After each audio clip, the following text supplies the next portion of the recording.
There's a book by an author called Matt Adolphe. He wrote a book called Canadian Workplace Cultures. I tell every immigrant to go read that book. It is by far probably the best book written for immigrants. What is it called again? Canadian Workplace Culture. Workplace culture. Yeah, Canadian Workplace Culture. Mastered the rules of, I forgot what the whatever is, but it's by Matt Adolphe, Adolphe. And what's the takeaway from the book? There's some fantastic takeaway. It talks about 10 things that happen within the Canadian workplace culture that immigrants need to master and learn. And one of them, which is in line with what I was talking about, is how Canadians have a very indirect way of having conversations. Yeah. Canadians will never tell you that. Many will disagree with that, but it is the reality, because when he starts sharing examples and things of the like, you start to notice it. And it was when I read the book, I was able to start going back and I started remembering certain comments or phrases that were shared with me, that like, that's what that person meant. Oh, now I get what they were saying. Give me one example. Someone would say, you need to be a bit more selfless in your approach. They just said you were selfish.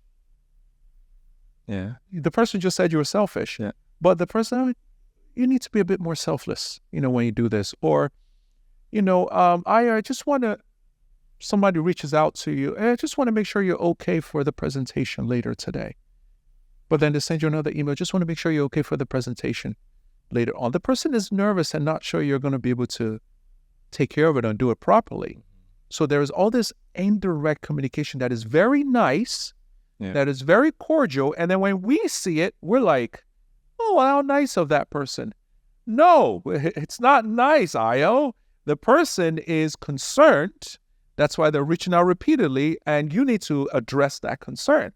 So we need to go above and beyond to be able to get them to get people to speak up and share. Or I was late for something one day, and someone replied and said, oh, it's okay. It's all right. It's not an issue. Oh, it was an issue. So in the back of my mind, I have to say, Ayo, you were late.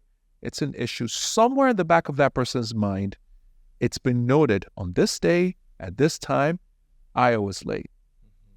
And by the time you do that a second time, it starts getting documented.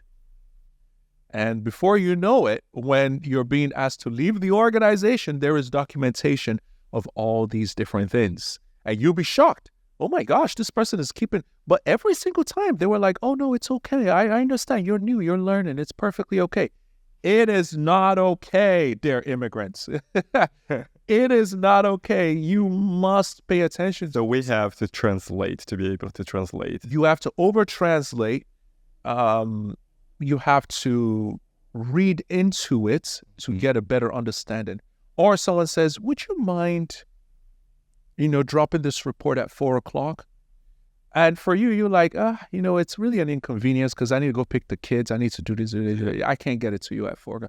No, the person was not asking, would you mind? The person is saying, I need this at 4:00. Yeah. So the would you mind is just a nice way of, but it's indirect communication. Where does that come from? This need to be the friendliest, the nicest people on the planet. Where is that coming from? I think it's culture. If you land in Nigeria, the minute the plane in Nigeria lands, chaos ensues. It takes over. Yeah. It's just our culture. So people have grown up in a certain culture, and many times they don't realize. And it's important to note this. People don't realize they're doing these things sometimes, because the culture becomes a part of you. It becomes your way of doing things. That is the definition of culture, the way of doing things by a group of people. So it becomes a way of doing things. And when you come from an outside context coming into that, you are shocked. But don't be shocked, because 20 years, 25 years from now, we would probably be doing the same thing and not even realize that we're doing it.